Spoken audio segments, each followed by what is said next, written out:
Welcome to Pesto Comics Audio Edition. This is the entry for August 21st, 2024. Fun with Fulfillment. Crazy Latte Thing Called Love.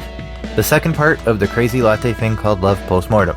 Before we start, 1 week until From Parts Unknown launches. In 7 short days, you'll be able to back From Parts Unknown issue 1.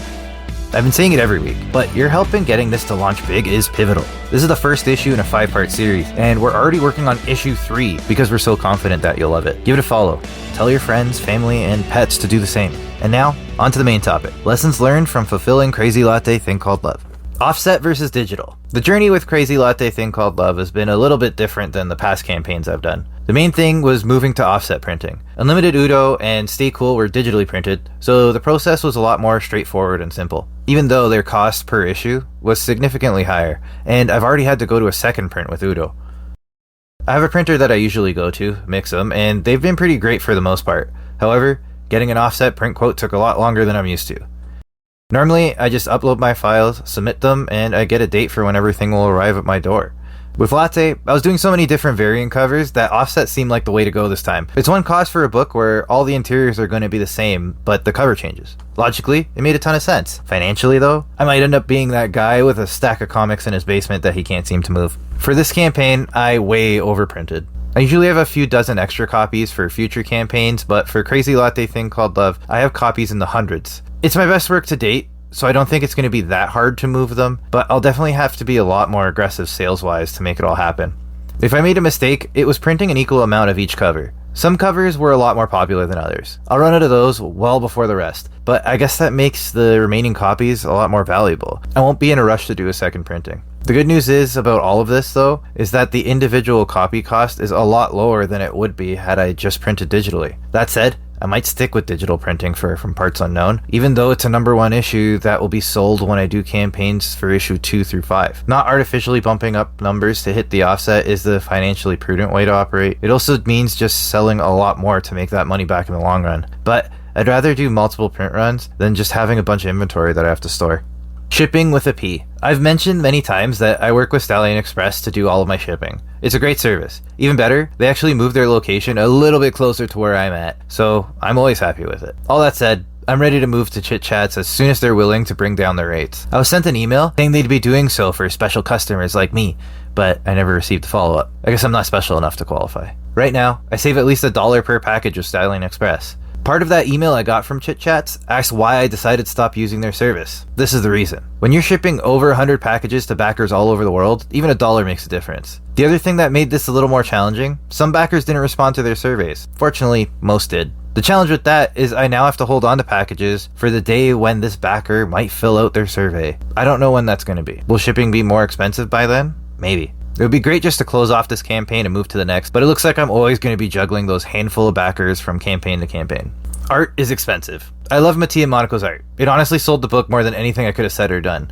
It just looks incredible. His use of color and style really get across the fantasy sequences within Crazy Latte Thing Called Love while adding some real weight to the story. I really wouldn't change a thing about it. The challenge is to get an artist of that caliber, you need to pay. That means Crazy Latte Thing Called Love is still not profitable, even with an all-time best campaign performance for Pesto Comics. Not to mention the multiple variant covers that we went with for this campaign. So many talented artists, all with their own rates.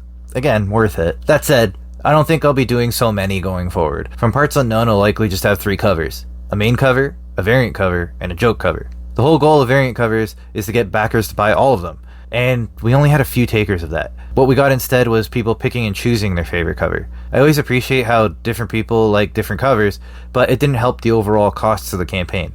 What to do differently? Although I had a plan for stretch goals and pocket rewards, I didn't necessarily stick to it as closely as I wanted to. I need to budget these goals better and stick to that. For From Parts Unknown, I have some stretch goals in mind. That includes making the book a higher quality, rather than the extra stickers, magnets, and things that not only make the package heavier, but also don't add anything to the reading experience. That doesn't mean I won't be including any of those kinds of things at all, just less of it. Another thing I mentioned in the first postmortem was that I made a mistake including the digest variant. That goes twice over now because it delayed shipping, which delayed everything from getting sent out. Again, I love the format, but I don't know that it's something that I should be including as a stretch goal. What to do again? I absolutely love Backer Kit. I didn't think I would. It felt clunky and not quite clear when I first logged into it. Now that I'm getting comfortable with the tool though, I'm discovering that it provides so many features that Kickstarter is lacking. It makes the whole fulfillment side of things so much easier that I really think this is a permanent fixture in my campaigns going forward, even with the additional cost. It's worth every penny. I had a lot of lessons that I learned with this campaign though, and everything is starting to fall into a lot more of a routine than it was the first couple times around. I think that with From Parts Unknown and Big Smoke Pulp both coming soon, I'll be able to really put some campaigns together quickly and start rolling things out a lot more frequently. And I'm really looking forward to sharing all of that with you. Until then, I'll talk to you next Wednesday.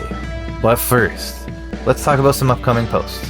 August 28th, hailing from Parts Unknown, a comic that's been lurking in the shadows longer than you know. It's also launch day for From Parts Unknown. Go visit the pre-launch page and give it a follow. September 4th, let's go to the Fan Expo Canada, the weekend at the biggest comic convention in Canada. And that's it for this week. I really do appreciate you listening. If you do find yourself a Fan Expo this week, come find me. I'm usually handing stuff out to people. I got bookmarks and things promoting the latest Kickstarters, so by all means, if you find me, wear my TFC hat on the floor, tap me on the shoulder. I'd be happy to hand you what I got and shake your hand, say hi. I really do appreciate everybody who listens, so yeah, I'd love to meet you in person. That'd be great. And yeah, until then, we'll talk next Wednesday. We got a lot going on, so yeah, there's going to be more and more, so I really appreciate you following along. Have a good one.